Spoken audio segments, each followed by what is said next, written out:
एक तो प्रधानों की प्रधानी चली गई, ऊपर से प्रशासक बनाए जाने के फैसले पर कोर्ट ने रोक लगा दी है। उत्तर प्रदेश की योगी सरकार बहुत बड़े संकट में पड़ गई है। दोस्तों, हम सभी लोगों को मालूम है कि सरकार बनाने के लिए बूथ लेवल से मेहनत करनी पड़ती है और प्रधान सरकार बनाने में अहम भूमिका भी निभाते हैं। लेकिन योगी सरकार के इस फैसले पर अदालत रोक लगा देगा, शायद कभी किसी ने सपने में नहीं सोचा था। दोस्तों, हम सभी लोगों को मालूम है कि प्रधानों की प्रधानी चली गई है, लेकिन उन्हें प्रशासक बनाए जाने को लेकर योगी सरकार उतावला थी और योगी सरकार को बड़ा फायदा होने वाला था। लेकिन जब इलाहाबाद हाईकोर्ट में याचिका दायर की गई तो इलाहाबाद हाईकोर्ट ने न सिर्फ इस फैसले पर रोक लगा दी, बल्कि इलाहाबाद हाईकोर्ट ने कहा यह तो असंवैधानिक है।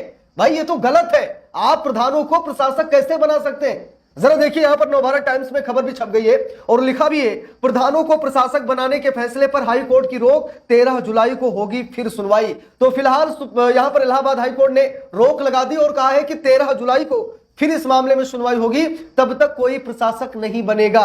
देखिए, लिखा भी है, इलाहाबाद हाईकोर्ट ने कार्यकाल समाप्त होने के बाद ग्राम प्रधानों को प्रशासक बनाए जाने के फैसले पर रोक लगा दी है। हाईकोर्ट ने इस मामले में सरकार के फैसले को असंवैधानिक बताया है।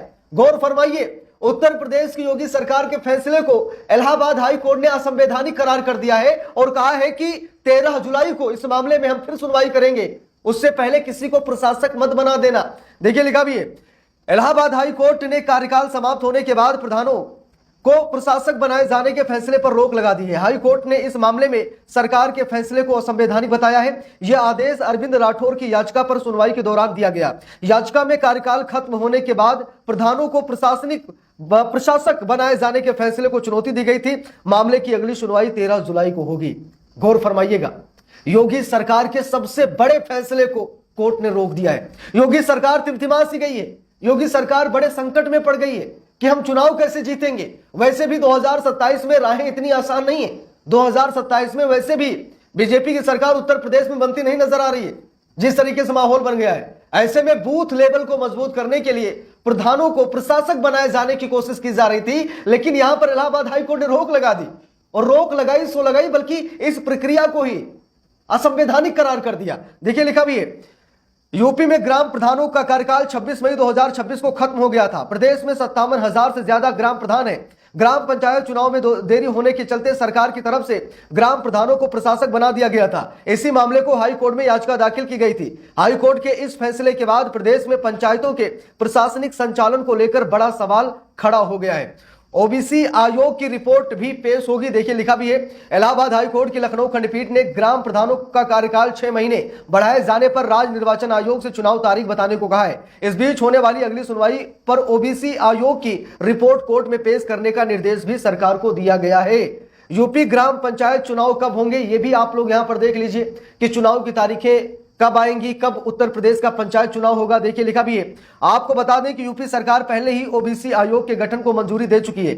यह आयोग प्रदेश के सभी जिलों का दौरा कर रहे पिछड़े वर्गों की वास्तविक आबादी और उनकी स्थिति पर रिपोर्ट तैयार करेगा। इस रिपोर्ट के आधार पर ही ग्राम पंचायतों में आरक्षण तय होगा। ऐसे में पंचायत चुनाव में करीब 6 महीने की देरी हो सकती है। तो ये मतलब बताया जा रहा है कि ओबीसी रिपोर्ट जब तक नहीं आएगी, जब तक ओबीसी मतलब यहां पर काम नहीं हो जाएगा, जब तक कि आरक्षण निर्धारित नहीं हो जाएगा, तब तक चुनाव नहीं होगा और लगभग 6 महीने ओबीसी आयोग काम करेगा। यह भी कहा जा रहा है कि 6 महीने ओबीसी आयोग काम करेगा, इसके बाद ही चुनाव होंगे। देखिए, लिखा, यूपी पंचायत चुनाव में कितने वोटर, लिखा है कि इससे पहले हाल ही में पंचायत चुनाव से संबंधित वोटर लिस्ट भी जारी की गई थी।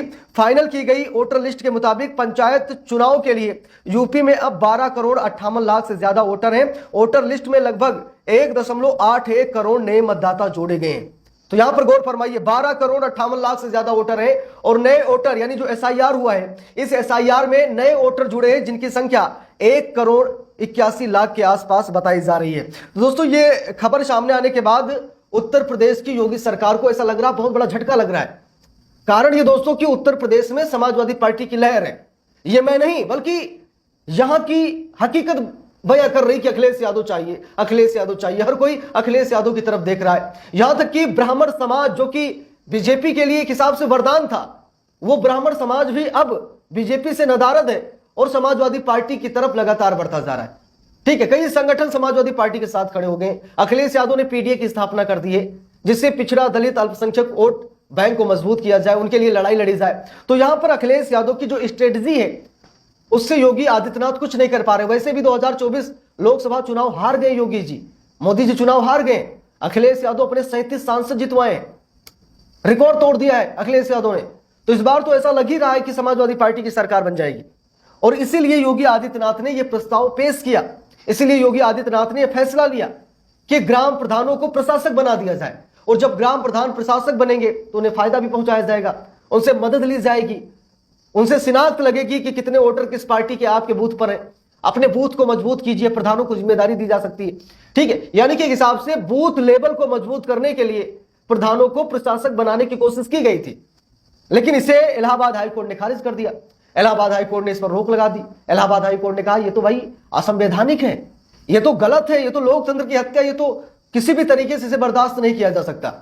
अगली तारीख भी इलाहाबाद हाईकोर्ट ने दे दी है कि ऐसा है कि 13 जुलाई को इस मामले की फिर सुनवाई होगी और फिर आखिरी फैसला शायद लिया जाएगा कि ये जो सरकार का आदेश है ये लागू होगा या फिर नहीं लागू होगा।